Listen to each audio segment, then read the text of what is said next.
Sesuk sore tangi turu terus ning nggon aku takon.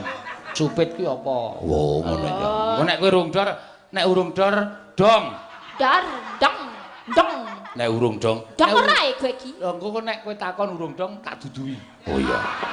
Diduduhi nganggo kuah e. Manuke sing dibelek mau. Apa diduduhi kuah? Emangnya aku arep disop?